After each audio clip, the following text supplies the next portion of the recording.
बच्चों, आज मैं फिर वेलकम कर रहा हूँ आपका हमारी इनऑर्गेनिक केमिस्ट्री की क्लास में। और आपको पता है अब हम शॉर्ट क्वेश्चंस कर रहे हैं 2 to 3 मार्क्स वाले, और वेरी शॉर्ट भी हमने अच्छे से कर लिए, तो कई क्वेश्चन इसमें बार बार रिपीट होंगे। सो वो एक तरह से हमारा रिवीजन भी हो जाएगा। तो आज हमारा पहला क्वेश्चन है, write the condition to maximize the yield of H2SO4 by contact process. आप सभी बच्चों को याद है कि कल मैंने आपको कॉन्टैक्ट प्रोसेस करवाया था, याद है? कॉन्टैक्ट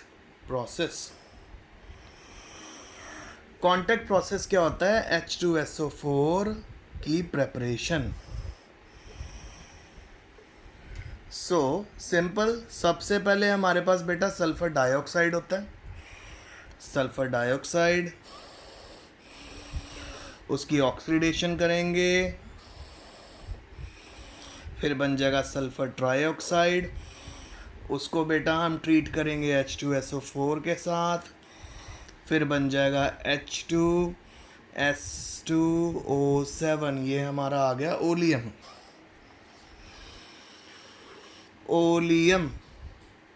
और ओलियम को जब हम वाटर के साथ डाइल्यूट करेंगे तब बन जाएगा हमारा सल्फ्यूरिक एसिड। सो ये मैंने आपको कल का रिवीजन दे दिया, ठीक है? ये प्रिपरेशन सारे प्रोसेस आपको बता दिए, और मैंने इससे रिलेटेड फ्लो चार्ट भी भेजे थे। तो आज पहला क्वेश्चन कह रहा है कि वो कंडीशंस बताओ जिससे सल्फ्यूरिक एसिड की यील्ड मैक्सिमम हो जाती है, हमें ज़्यादा अच्छा यील्ड मिलता है, वो बताइए। तो देखो जी, सबसे पहले आपको कैटलिस्ट यूज़ करना है वेनेडियम पेंटॉक्साइड, V2O5 नाम का कैटलिस्ट आपको यूज़ करना है। तो अगर आप वेनेडियम पेंटॉक्साइड नाम का वो कैटलिस्ट यूज़ करोगे तो वो बहुत जल्दी सल्फर डाइऑक्साइड और ऑक्सीजन को रिएक्ट करवाएगा और सल्फर ट्राइऑक्साइड में कन्वर्ट करेगा।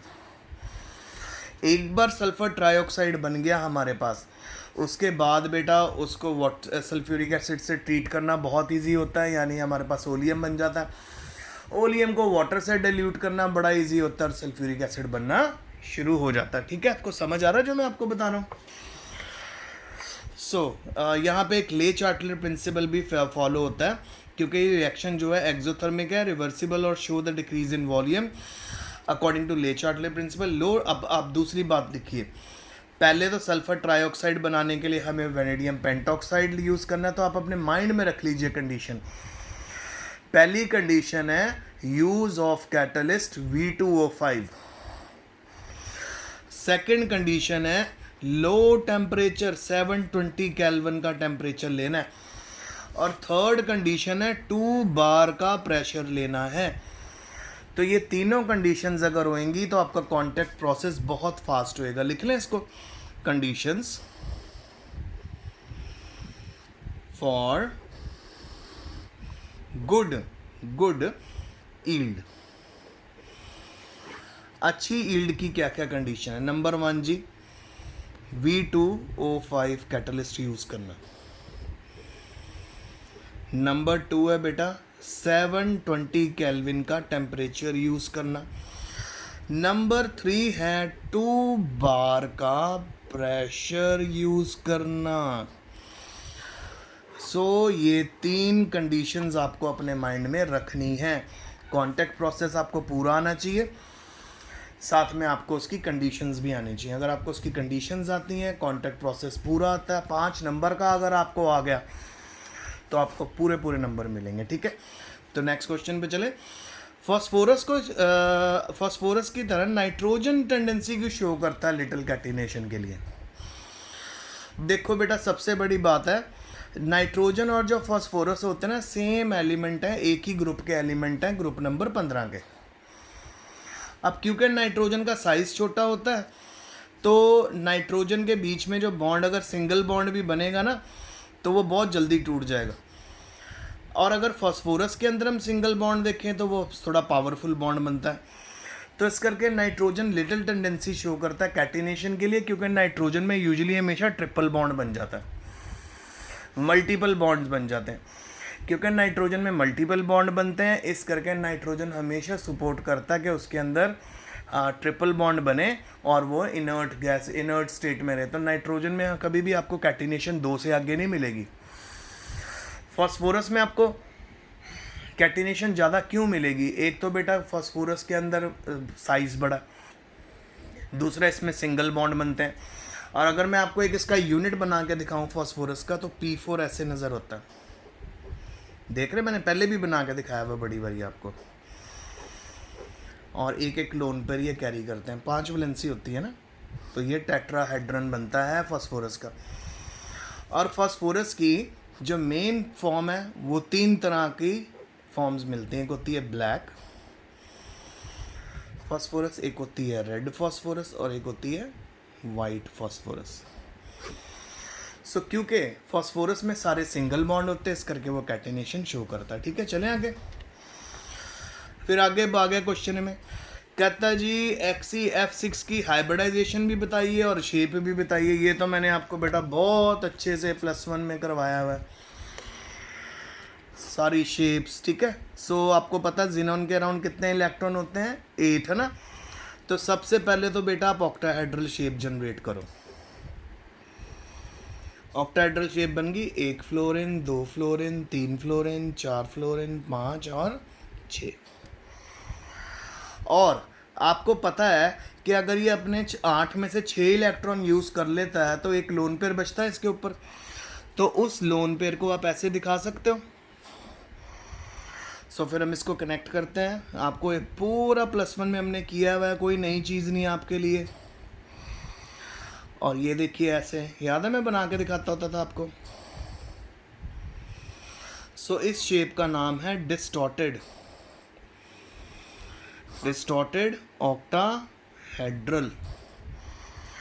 डिस्टॉर्टेड ऑक्टाहेड्रल शेप है ये। अब अगर इसकी हाइब्रिडाइजेशन देखें तो मैंने आपको हाइब्रिडाइजेशन निकालनी भी सिखाई हुई थी।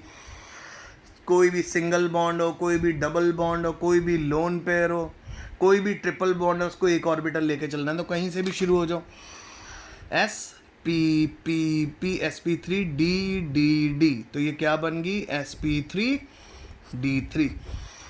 sp3d3 इसकी हाइब्रिडाइजेशन हो गई, डिस्टॉर्टेड ऑक्टाहेड्रल शेप हो गई। क्लियर हो गया?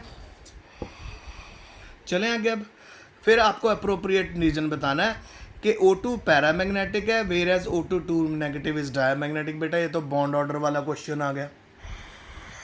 सो ये मैं आपको होमवर्क दे रहा हूँ, आप O2 का बॉन्ड ऑर्डर निकालना और O2 नेगेटिव का बॉन्ड ऑर्डर निकालना। जब आप O2 नेगेटिव का बॉन्ड ऑर्डर निकालोगे आप देखोगे कि इसमें सारे इलेक्ट्रॉन पेयर्ड होंगे। तो जब कोई अनपेड इलेक्ट्रॉन अवेलेबल ही नहीं है तो ये क्या होगा? Diamagnetic, colourless. O2 में आपको अनपेड इलेक्ट्रॉन मिलेंगे, इस करके ये कलर्ड होगा। देखिए O2 is paramagnetic because there are 2 unpaired electron in pi star anti-bonding molecular orbital, whereas in O2 की power 2 negative ion no unpaired electron are present in its electronic configuration and due to this reason it diamagnetic in nature। अभी मैंने आपको बताया। तो याद है 2 1 2 3 sorry 1 2 2 1 2 1 2 1 ऐसे हमारे energy orbital energy level diagrams होते थे। तो उसमें हम इलेक्ट्रॉन्स को बॉन्डिंग और एंटी बॉन्डिंग ऑर्बिटल्स में अरेंज करते। तो आप इन दोनों को आज बॉन्ड ऑर्डर निकाल के देखना O2 और 2 नेगेटिव का। आप देखोगे O2 2 नेगेटिव में सारे इलेक्ट्रॉन पेयर्ड होंगे और O2 में आपको 2 अनपेड इलेक्ट्रॉन मिलेंगे, जिसके करके वो पैरामैग्नेटिक होती है। और बड़ी बात क्या होती है उसके अंदर? उसमें कलर भी मिलेगा। फिर आपको आ गया जी phosphinic acid behave as monoprotic acid. Phosphinic acid का भी है फॉर्मूला अगर मैं लिखूं, सो फॉस्फेनिक एसिड का फॉर्मूला है H3PO2। H3PO2 ही है ना? हाँ जी। तो एक तो फॉस्फोरस के ऊपर डबल बॉन्ड हो, ये लग गया। 3 हाइड्रोजन आ गए हमारे पास और एक OH वाला हाइड्रोजन आ गया। तो देखो जी, पहले ही आपको मैंने बताया हुआ है फॉस्फेनिक एसिड।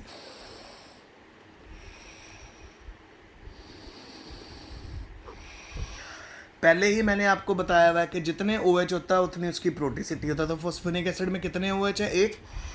तो 1 प्रोटॉन ये रिलीज कर सकता है, इस करके ये मोनोप्रोटिक है और मोनोबेसिक है। और जब भी हाइड्रोजन और फास्फोरस के बीच में बॉन्ड होते हैं वो जल्दी नहीं टूटते। ओके, ये भी हुआ।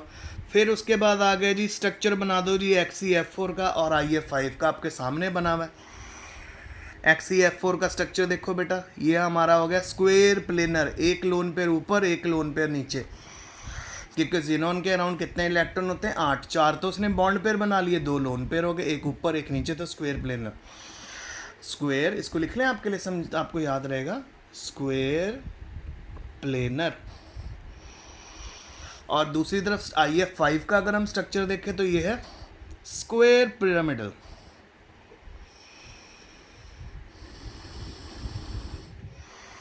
स्क्वायर पिरामिडल स्ट्रक्चर है, क्योंकि देखो 1 2 3 4 5, 5 तो इसके बॉन्ड पर शेयर हो गए, 5 इलेक्ट्रॉन बॉन्ड बना लिए, और एक लोन पर, क्योंकि इसकी वैलेंसी आयोडीन की 5 होती है ना बेटा, सॉरी हाँ 7 होती है, क्योंकि ये हाइड्रोजन है। हाइब्रिडाइजेशन निकाल ली जिनोन की, एक sp sp3d2 क्या बन जाएगी, sp3d2। देख लो फिर से, sp sp3d2। और IF5 की अगर हम हाइब्रिडाइजेशन देखें तो sp sp3d2, ये भी sp3d2 होगा, पर दोनों की शेप में कितना डिफरेंस है, एक शेप स्क्वायर प्लेनर है तो दूसरी शेप स्क्वायर पिरामिडल है।